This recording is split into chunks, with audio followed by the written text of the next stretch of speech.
Hi guys, and welcome back to my channel. So last video I showed you guys just how a week in my life looks like preparing for grad school applications. So if you haven't seen that video, make sure to check it out because I would call it the preamble to what today's video is about. Today I want to talk about the actual application process. Like, how does one even apply to grad school? What does it all look like?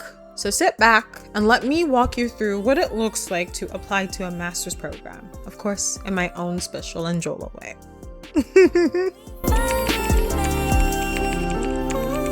Okay, first things first, before you even think about applying to grad school, there is one thing that you must have. If you don't have this, then there's no reason, like, grad school should not even be in the conversation, okay? You gotta have an undergraduate degree. That's just like the basic prerequisite for getting into a master's program. Like, seriously, before you even think about applying to a master's program, you have to have an undergraduate degree. Now, in my case, I'm talking about this from a computer science lens. So when we talk about a bachelor's degree, I'm not talking about like a bachelor's degree in like education or a bachelor's degree in psychology or like biology. It's probably be CS related.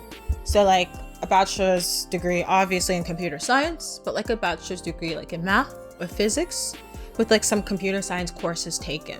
Basically, they just want to make sure that you have the required education needed to succeed in a graduate program. Now, I'm not saying that you having a bachelor's degree in like education or psychology makes it impossible for you to like do a master's in computer science. No. If you did like a bachelor's in psychology, but for some reason you were doing like so many computer science courses, or you had like a minor in computer science, like you can still apply to like a master's program in computer science. So once you have the background, the next step is actually the most important step. At least like that's what I think. And it's knowing the why. Why are you applying to grad school? What will you gain from going to grad school? If you don't know why you want to go to grad school, if you just want to go to grad school because you just want to party, if you want to go to grad school just because you want that undergraduate experience again, I'm so sorry, but it's not going to be the same. You will learn in this video that applying to grad school is kind of like a full-time job. At the very minimum, a part-time job. It is not for the weak.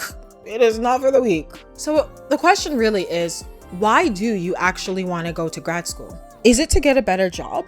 Are you trying to eventually do a PhD? Or are you just genuinely interested in doing research? You have to think about these questions and really dig deep into why you want to go to grad school. So you really need to figure out the why. This is the most important part. If you don't know the why, I'm so sorry, just go find a job. I don't care how hard this job market is, go find a job because I'm telling you, applying to grad school is not for the weak.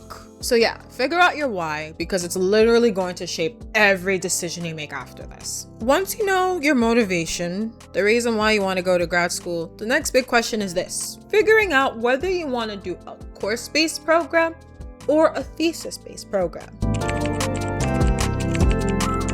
With a course-based program, I would say it's quite similar to like an undergraduate program. The only difference is that you're taking more advanced courses and they really do hold you to a higher academic standard. The pros of a course-based program, it's honestly a lot easier to get into than a thesis-based program.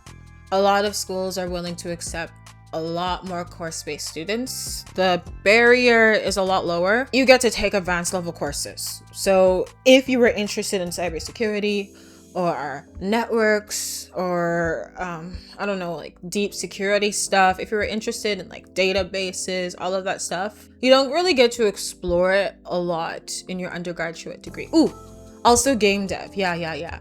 Like game development and stuff like that. AI as well. So you don't get to explore a lot of those topics in your undergraduate degree. But if you decide to take like a course-based program, you're actually then able to explore those advanced topics in more detail. So that's where course-based programs really shine. What's also really awesome about course-based programs is that a lot of them have internship opportunities after the matter, or because you're in school, you have opportunities for those co-op, those internships over the summer. So it really gives you another another avenue to network, another avenue to really build up your skills. And so that's why a lot of people definitely really do like course-based programs. I like the idea of them a lot. And I feel like if I really wanted to work in industry, like if I really wanted to work like as a software developer, or if I really wanted to work in like security, which I don't, or web dev, which I don't, or AI, which I don't. Here's a perfect example: data science. Now, I'm actually interested in data science, but it's not something that you learn much during university. I would take a course-based program to learn more skills about big data, all of those kinds of things, so that once I'm out, I'm better positioned to get a job. Now, the cons of course-based programs. They are expensive. Like, I am not kidding you. Brown University, I was looking at Brown University a few weeks ago. $80,000. 80,000 bands for 2 years. 2 years. You know what that means? Every year you're paying $40,000 for tuition.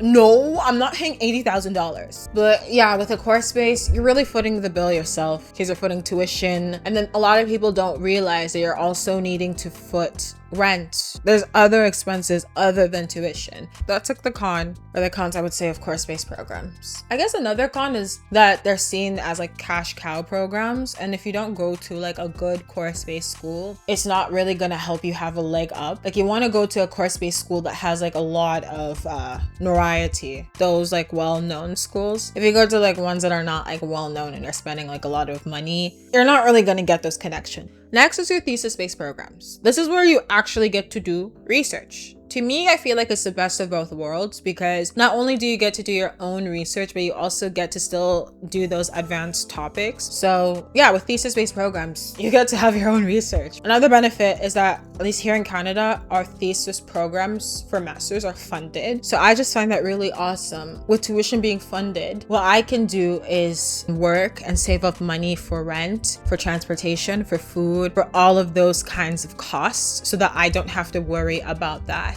in school and I don't have to work in school. I can just focus on my research and like my studies. So those are the pros. The cons.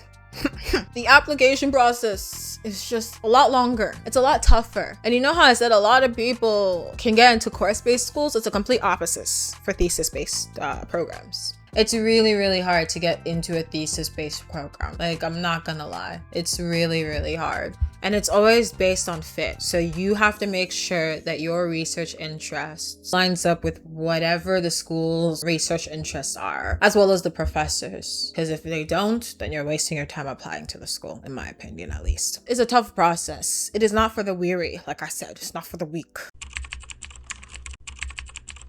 For computer science, there's actually this website called CS Rankings. And when you go into CS Rankings, what it does is that it displays pretty much all of the schools over the world and their rankings. So rankings, I wouldn't say like are super duper important if you're going to do a thesis base, but if you're doing like a course base, this is where you can actually see which schools are reputable. And what I really like about this is that if you're doing a thesis based program, say I'm interested in doing computer architecture, so that's under system, so I can just click on all areas and not show it, and I can click on computer architecture and it can show me the schools that are best for computer architecture. And then it also shows me the professors as well, so the faculty members that are doing research in architecture. And it's really, really cool. You can filter it by the US, you can filter it by country. I usually just filter it by the world. So we can see here that the University of Illinois at Urbana-Champaign is the top school for computer architecture. And then see, we even have a university in China actually being the second most. And this way you're actually able to see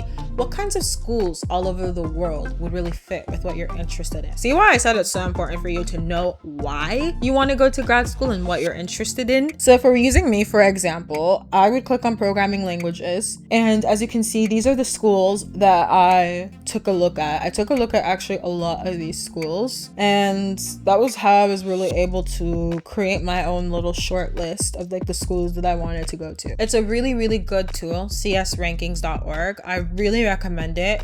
It's actually so good.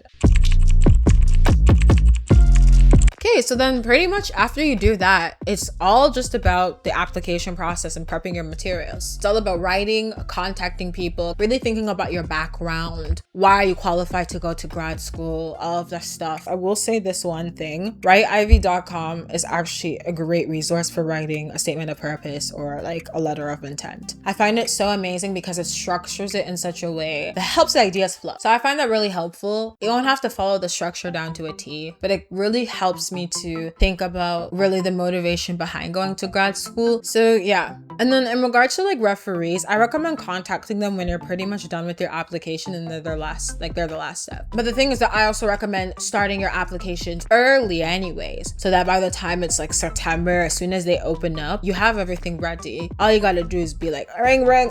Hey, professor, you know, I'm that girl from like how many years ago, you know, you want to be my recommender, that kind of stuff. Like, don't do it like 2 weeks before. It's just not gonna work. But and now for some quick practical stuff before we wrap up. Application fees and application deadlines. I recommend you to apply as early as you can. As soon as you're ready, apply. Do not just wait 2 weeks before, 1 week before the deadline and apply. The earlier the better. It just makes you less stressful, and there are some schools that do rolling applications. So the earlier you apply, the earlier you actually get a result back. And application fees, bro, they expensive. I paid for 2 last year, like almost $300, and this year I'm gonna have to pay like $1,000. Jeez.